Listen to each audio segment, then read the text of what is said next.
Welcome to the Stepmom Side with Alicia Crasco, the podcast for stepmoms ready to create the life they want and one they actually have a say in. Here we talk all things stepmom life and just a little bit more. Leave the superficial conversations at the door and get ready for perspective shifts and actionable advice to help you on your way to creating the life you want, one step at a time. Hi, Melanie. Welcome to the podcast. I'm so excited to chat with you. Hi, Alicia. Great to be here. Thanks for having me. You're so welcome. I get a lot of questions about addiction and it keeps coming up. But before we get into that, my audience may or may not know you. So who are you? What do you have going on? Great. So I am a psychotherapist living and working in Brooklyn, New York. And I specialize in alcohol and substance use issues and individual therapy. I have been in practice for over 5 years. And I'm also a stepmom and a mom. I have a 4-year-old, I think you call it ours baby. Yep. Girl, and I have a 2 teenagers, step teenagers, a girl who is 19 and a boy who is 17 years old. Oh my gosh, you get it. You understand the stepmom part of it, which is great. That's something that I liked. But obviously I knew that, but I'm like, oh yeah, you're a stepmom and you're a psychotherapist and you specialize in addiction. Hey, can you come over here and be on my podcast? Love it. So let's talk about addiction though, because I think that there's a lot of misconceptions about what it is. So what is an addiction? What makes something an addiction? Right. Yes, these are really good questions. So what makes something an addiction is when a substance takes control of a person instead of the person being able to control it. So, when it takes over the mind, right? And it takes over issues that go beyond self-control, beyond moral failings. So, and it overrides individual personality, strengths. That is a bite-sized definition of what addiction is. So what would you say to somebody that's like, okay, I'm struggling with am I an addict or am I just struggling? How do I know the Right. difference? But I like that when you were talking about what makes something an addiction, when you said it overrides moral and personality things, because I'm like, well, when a substance takes over you, yeah, that could just be I had too much to drink and it Right. took over, right? So what's how do I know if I'm an addict or if I'm actually just struggling? Right. And this is a good question. And it's beyond struggling, and that's why it can become a disease. But the difference is between when something is actually an addiction and versus when somebody is struggling, or it's just a bad habit, so to Mhm. say, is there's a compulsive aspect. It controls behavior, thoughts, and then preoccupation with the substance. We tend to think of substances as alcohol and drugs Mhm. predominantly, but there are other things we can become addicted to, um, right? Like gambling, shopping, sex, porn, Mhm. love, and brain research shows this, that, if you look at the brain of an addicted person versus not a non-addicted person, you can see the difference in there's decreased activity in the prefrontal cortex. And that's the part of the brain that controls, our emotions, our thoughts, and our actions.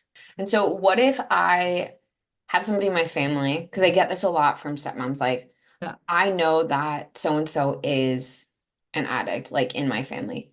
How do I not enable them? Which I feel is really easy to do, right? Yes. So how to break the habit of enabling? And I wanted to go back to your second question. I want to go back to, how do I know if I'm an addict or if I'm just struggling? If you are struggling, I think it's important, and it's important to address it as a problem, because what we know is that preventative measures are key. You can, catching it early enough so it doesn't become a full-blown addiction is and so that you have the most successful outcomes is very, very key and important. So it's important to, even if you're thinking about, is this a bad habit? It's not really, I can wait, I have time. I think that's important, and to treat it as if it's a problem. So I just wanted to add that. And also I wanted to share some, just to disclose about myself, and that, I think my parents, who, did not recognize my struggles as a teenager that went on to become an addiction, had their own struggles and couldn't recognize it. Hmm. Um, and I think they struggle not to the point of addiction, but we're in denial of the seriousness of their own and my problems. Okay. And that was not helpful. If my parents had outwardly recognized I had a drinking problem, that would have been helpful. But what was helpful was that when it came out that, I that they did help me, and they helped me with my treatment. So I just Um, wanted to add, yeah. I Were they think it's shocked? about when it came out. Yeah, I mean, I think, there was a level of denial. for sure. Um, so I think in not being able to recognize it. So, but I think that they knew that there was obviously I was having problems. So maybe they were shocked Okay. in some ways. So then that segues really well into like, how do I like break the habit of enabling them, right? Like maybe they weren't enabling you, but like if there's somebody that that has an addiction, or if you know that you are enabling, because it's easy to see, right? Like sometimes you can tell that you are enabling somebody else. Like, how do you break that habit of enabling them without completely possibly severing that It's relationship? very important to be straightforward, and we were talking about this Yeah. before before the podcast. But I think have an addiction, you're having a problem with X, Y, or Z, directly calling it out. Hmm. When we don't, we like you're saying, it is a way we're enabling it. And we're going along with an addict's denial. There's the Hmm. word again. Yeah. It's the way addicts function. It's that, they are in the face of something that's controlling them, but they cannot face whatever that is. Again, addiction is beyond struggling. Yeah. So, So can you talk about the denial part for just a second? Didn't think I was going to ask you this, but like, can you talk about that, like the addict's denial? Because, right, like the first step in like solving a problem is like admitting that there's a problem. But how do you get somebody to see that there is a problem if they're not willing to see it themselves? yeah, yeah. Well, that, you can't beat a dead horse, right? Right. So, Yeah. um, but I think, it is our responsibility when we care about somebody that we keep with each other, right? That you will see that denial, but it's important that you stick with them. It's so important to in a caring way, right? To keep coming back. It can really help an addicted person to keep having to confront the problem, right? To keep coming back to the problem. It's really, it develops an addicted person's trust if you don't give up and you stick with them. But it has to be in a caring way. And you have to, kind of be patient, but not stop, right? Keep Hmm. going, keep sticking with them. Don't give up. Yeah. And I hear from stepmoms like it's exhausting. And yeah, it can absolutely be exhausting. Like just because you feel like you're beating a dead horse, like you said, like it's just like kind of the same thing over and over sometimes and just staying with that person. Yes. I do have a few questions from stepmoms that I got. Um, One of them said, I want to understand it more, addiction. I want to understand that more. My stepson's mom is an alcoholic, and I feel like she uses it as an excuse. I want to give her the benefit of the doubt, but her words don't match her actions. And can or should we tell my stepkid or my stepson about their mom? Yeah, right. It's a great question. And it's hard to give definitive answers without knowing Right. the whole context. But in general, to not be another enabler, Hmm. would be to not deny that this woman has a problem. So to your stepson, to be able to say in a non-judgmental concern, I think your mom has a problem with, and has an alcohol problem or an addiction. Really calling out the reality as you see it. Hmm. And I think it's important to do like age appropriate as well. Like if they're younger, do you think it would be appropriate to say that she's sick or like something's wrong rather than being like your mom is an alcoholic? Because there's that conundrum of like what gets repeated back to the other house too, right? Yeah. Well, again, it's like, it's hard to give definitive answers without knowing the Right, the actual context. age, Yeah. or the context. But I think yeah, of course, you want to be age appropriate. I mean, I think, just to talk about what is an addiction, like there's a famous addiction expert, a Canadian doctor called Gabor Mate. I don't know if you've heard of him, but he talks about, the question is not why the addiction, but why the pain. Mhm. And, and not to see it as like a moral or social failing. And Yeah. I think with saying she's sick, it's sort of like you just need to be careful with that word, Okay. and just make sure that that's sort of landing like it, because if she's not going to get better right away, then it could be confusing for a younger child. Like, Oh oh, yeah. when I'm sick, am I going to have addiction? Like, Yeah, yeah, yeah. Or if I'm gonna be so sick for a really long time, am I yeah. gonna? Yeah. No, that's a Yeah. So I really good think, point. yeah, but I'm sure like, being recognizing the age is important. Yeah, no, that's a good point. So, what would you say to somebody that says, okay, well, I feel like they're just using their addiction as an excuse? Like, I want to give her the benefit of the doubt, but I feel like she's just using it as an excuse. Well, I think again, you're seeing the denial, right? The Mhm. excuse is the denial, and that's sort of what that's part of addiction's problem, right? That something is controlling them, and they can't. That it sort of overrides, their personality, their strengths, like their moral character, right? That they're going to make these excuses, like that's when that's part of a characteristic of the addiction. And I think you briefly said this earlier, but about addiction being a disease. And I think that people don't understand that, like when it's gotten to that point, that it is a disease.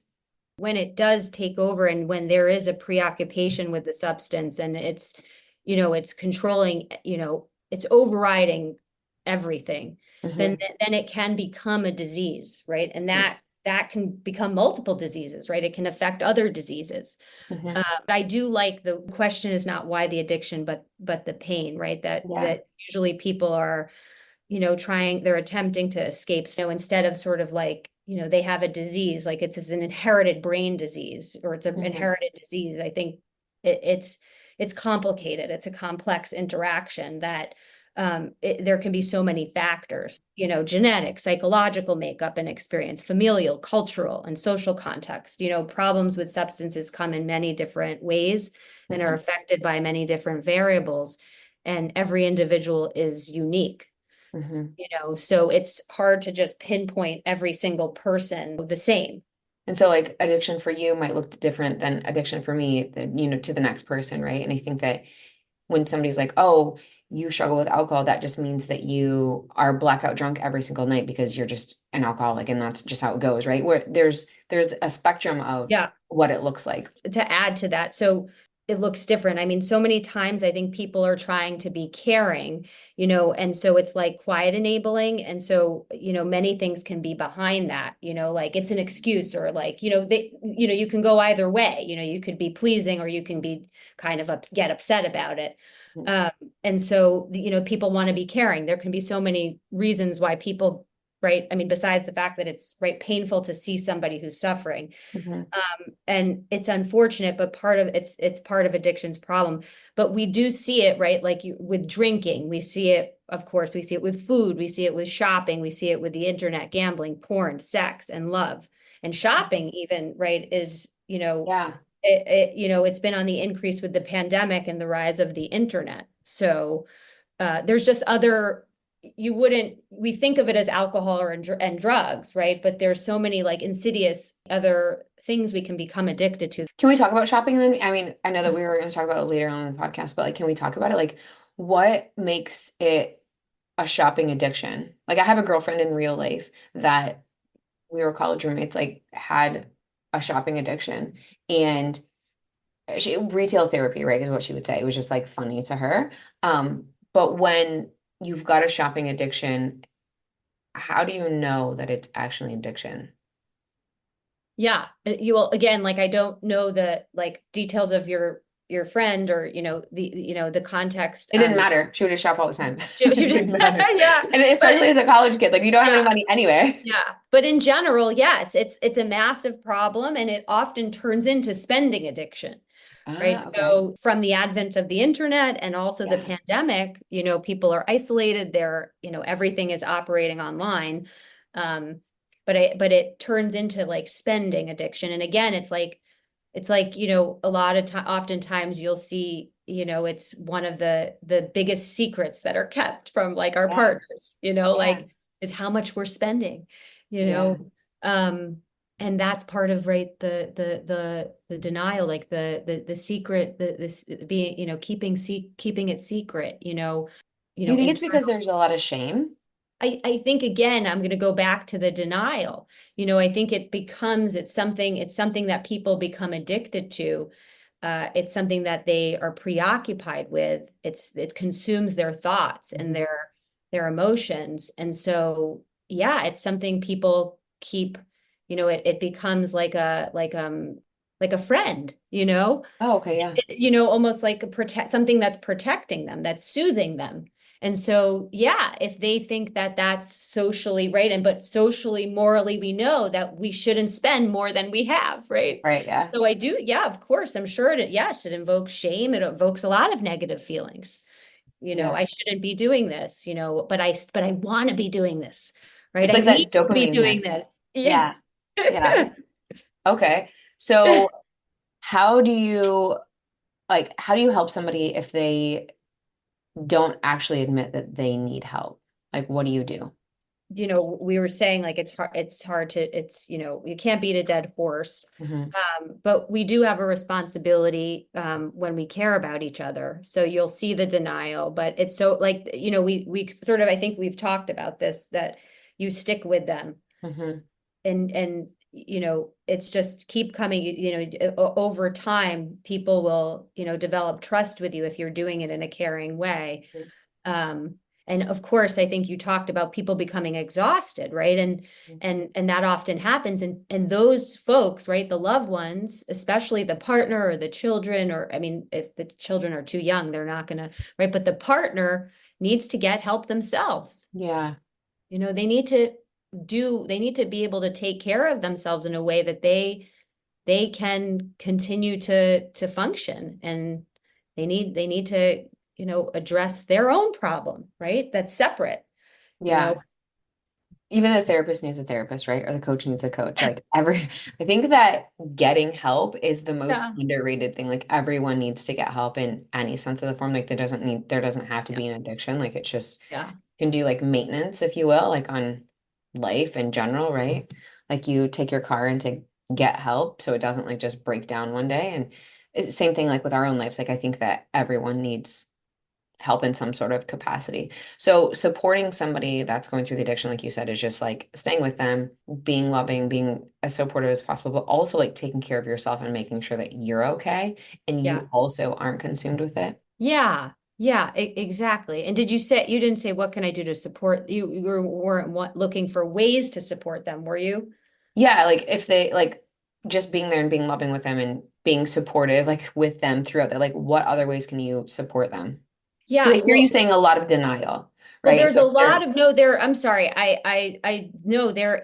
I think that's sort of how you kind of communicate yourself with them. How do you deal with it? How do you, address it with them? But the ways that you can support them, there are so many ways to do this. There's many support groups and 12-step programs, Mhm. Alcoholics Anonymous. There are so many therapy groups and programs for people grappling with addiction these days. And, the 12-step groups are, they don't cost a thing, so, Oh, and you find them anywhere, anywhere, anytime, and on the internet now, that, with the advent of the yeah. internet, everything is accessible to us.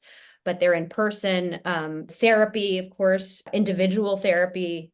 There are lots of different support groups besides 12-step programs that you can research and you can find. So let's talk about the exhaustion part of it. So if they are exhausted, it's too much. Like it's gotten to the point where like this person maybe is like starting to not care, then what?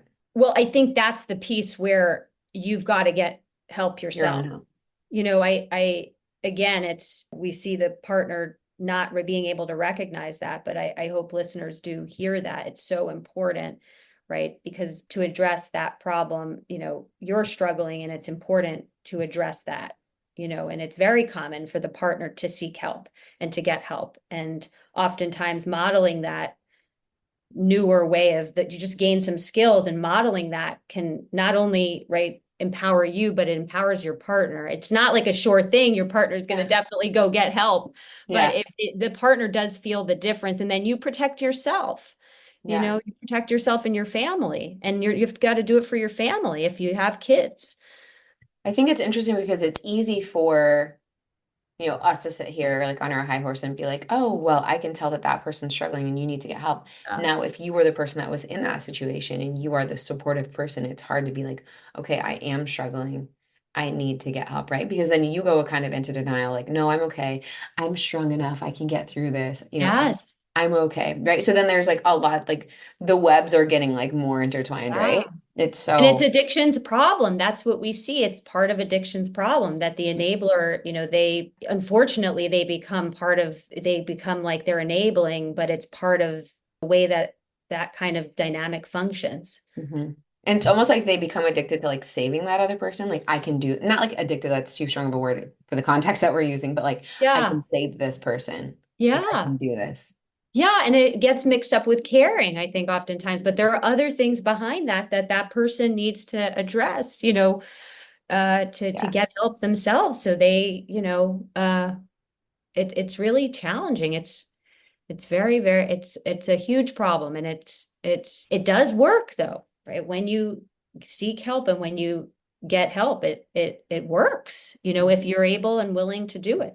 Okay, let's move on to like Okay. a tougher question. Okay. My stepkid's mom has overdosed. Now what? I have mixed emotions. I'm sad for my stepkid, but I'm relieved that they aren't in this cycle anymore. Yeah, it's really sad that it's come to that. And now it's, healing time and it's time to move forward. Um, but one of the things that, this he's going to need to do is understand his own risk for addiction.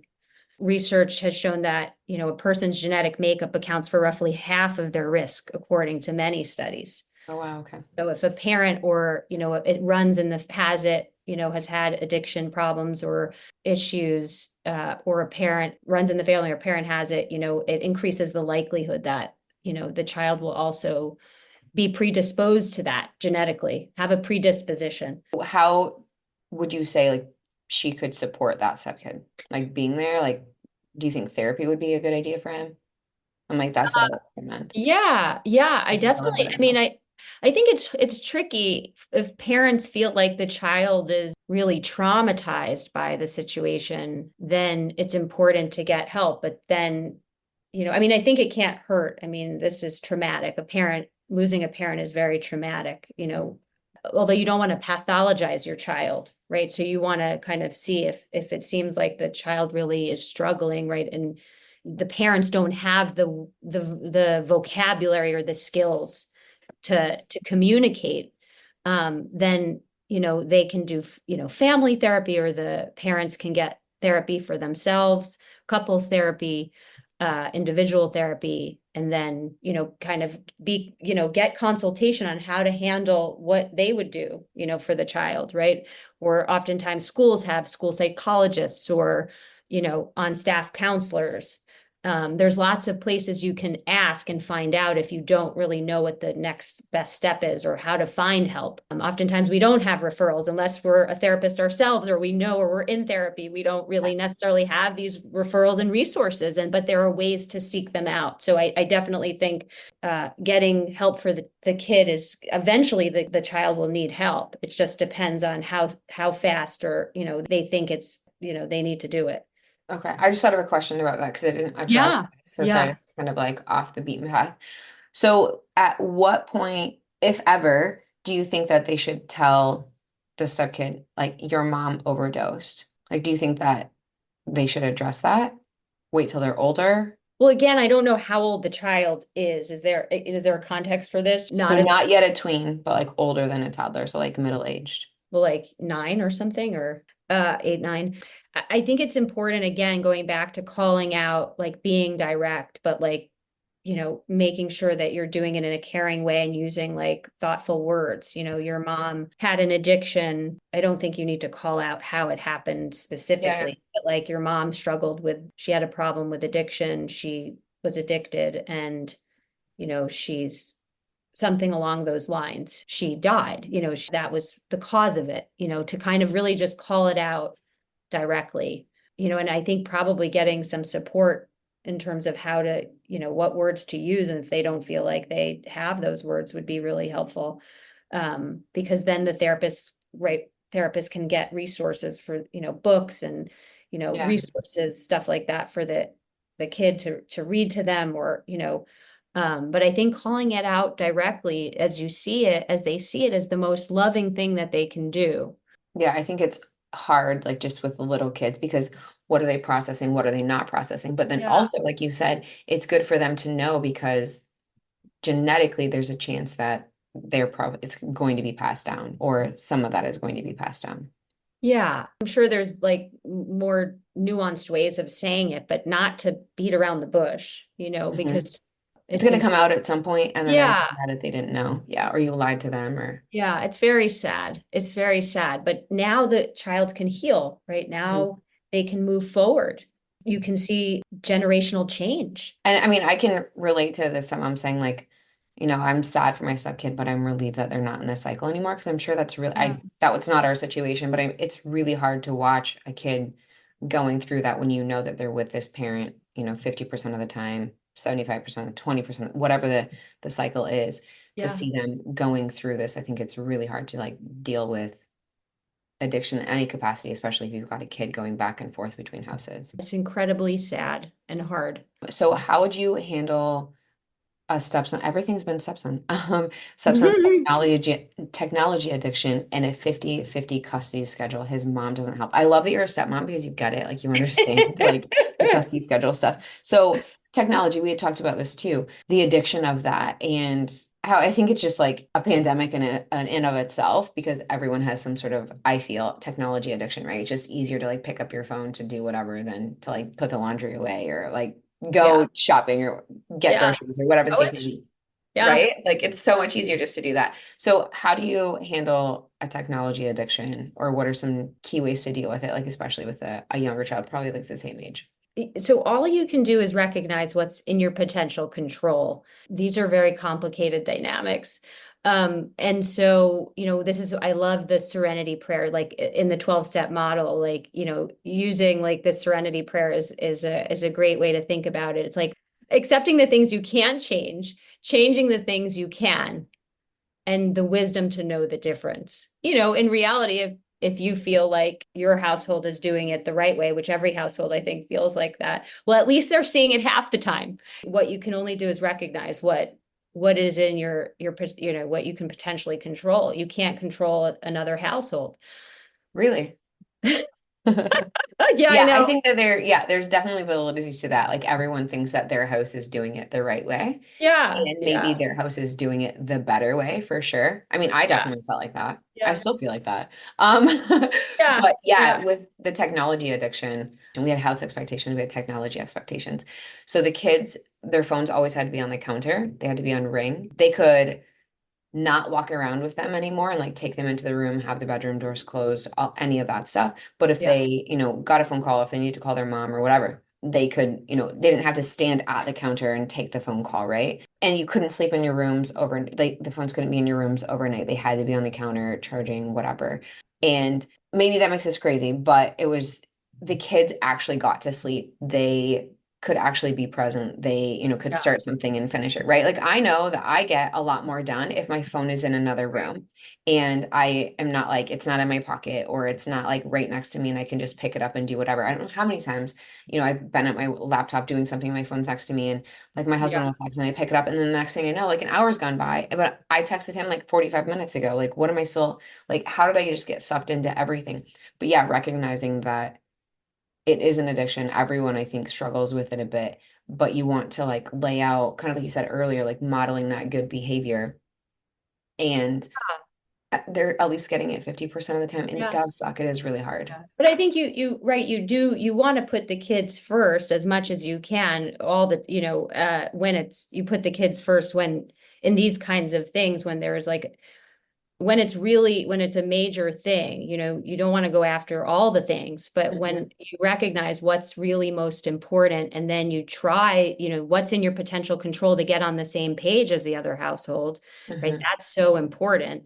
But then when you see that it's right, that you're having differences and it's just not, gonna, you can't agree, that's when you just have to, what is it that, what's in your potential control, and to like be able to, accept what you can't change, and to Yeah. know the difference between the two is really, really hard. But that's, there is something you can do, right? There Yeah. is, right? So. I think that's the hard part. And like we could do a whole podcast episode on this too, is like sometimes parallel parenting is your friend, right? Like even if, like we've got technology rules at our house and you decide, let's say that you're the kid's mom and you're like, okay, well, we're going to do them at our house, but then you don't. Okay, well, I can't come over to you and be like, Melanie, you said that you would do this. Like, what are you doing, right? Like your house, your rules kind of thing. Like at our house, we do this. At your house, we do that. You do that. I don't agree with it, but that's what you do, right? Like it's just being in a divorced, blended family sucks sometimes. And that is one of those things where Yeah, it you can can't feel very control. helpless. It can feel Yeah. very helpless. Yeah, You know, totally. on, Totally on agree. on that, yeah, on that end, it can. On the other hand, there's a lot of love, and it takes time, and it develops, and that's a beautiful thing. If it does, Yeah, hopefully if it yeah. Yeah. does. Because there's that part too, right? Like it doesn't always work out perfectly. Yeah, Sometimes you it doesn't. are, close to your stepkids and sometimes you're not. And sometimes it ebbs and it flows and like one week you are and one week you aren't. And there's just weird pressure to just like love your stepkids like right away and like you guys are going to be perfect and best friends and all the things. However, there's not that pressure like with your kids as friends or like your nieces or your nephews or like strangers that you see on the street. But for whatever reason, specifically as a stepmom, there's this insane, asinine almost like amount of pressure to just like love your stepkids and just fawn all over them. I have my own kid and I'm absolutely crazy about her, but not all of the time, right? There are times that she drives me Yes, bananas. Yeah. But as a yes. stepmom, you can't struggle with that. Like I can struggle with my own kid, but like you can't struggle with my kid. What? Like that's so crazy. Yeah. As I, like I know you've experienced and I experienced, it's a journey, and it takes time, and you grow up with it, because if Right? you don't learn how to be, there's no handbook for how to be a mother or a stepmother, but Yeah. but there's certainly no handbook for how to be a stepmother. So, Yeah. And there's, and I think stepmothers have it harder than stepfathers. This is a whole nother podcast. right. Yeah. I'm like, oh my gosh, we could like talk about this too. But yeah, there's not like a manual of like the crazy double standards that you're going to get. Like, here, watch out for these roadblocks. Like, man, if there was, that would be amazing. But you're like, ah, that's not going to happen to me, right? Oh my gosh. Yeah. We could talk about like being a stepmom forever. Okay. So if somebody has somebody in their life that is an addict, like what words of support would you give to them? Like we've said, you're going to see the denial, but really it sucks. But there's a solution, and stick, if you're doing it in a caring, non-judgmental way, you want to really stick with the person. Keep coming back to it, keep coming back to that. That's what develops the trust. It's so important to stick with them, and you just got to be patient, get help yourself. But learning how to really, we have a responsibility, Yeah. to each other, and no one's, there's no exception. Like this can happen to anybody, Mhm. we all struggle at different points in our lives. Maybe it's an addiction, or maybe it's someone gets sick, right? A medical issue, well, an actual sickness. We don't, we never know what's going to happen in life. There's no guarantee. So we Mhm. don't know when we're going to have to step up, or the other, for the other person. And then, hopefully they get better, and that if something happens to you, right, then, the shoes are, the tables turn, Yeah. it's like nobody is extinct from human things happening. Right. So, but again, yeah, sticking with the person, being caring, getting help yourself, not enabling. But the help, I think, is something that will, educate you, being straightforward, calling it out as you see it. I hear you say denial a lot. Like, somebody that has an addiction, like there's a lot of denial. And then like for that actual person, but then for the support person, I hear you say a lot like be loving, be kind, but also get help for yourself. Yeah, have your boundaries. You need your Yeah. boundaries. Yeah. You need to Oh my protect gosh. yourself. Yeah, I love it. Thank you so much, Melanie, for coming and chatting with us. This is so good because I get a lot of questions about addiction and how do I deal with them? And I'm like, These are such great questions. You have really good listeners. So yeah, thank you for having me. oh And my gosh, this you're is so such an welcome. important topic. So I had fun. Thank you. You're so welcome. Thank you so much. Thanks for taking time to listen to this week's episode. If anything was helpful or resonated with you, please share it on social media and tag me. I'm just at Alicia Crosco. And if you could leave a 5-star rating and review while you're at it, that would also be really helpful. And if you find yourself struggling with your stepmom journey and you want a little bit more support without the hefty price tag of coaching, you might want to check out the Stepmom Side community, which is my own private community for stepmoms, where you get to connect with other stepmoms around the world and myself, where I hold weekly office hours and monthly group coaching. It's kind of like you have your own personal coach in your own back pocket. Again, without that hefty price tag. See you next week.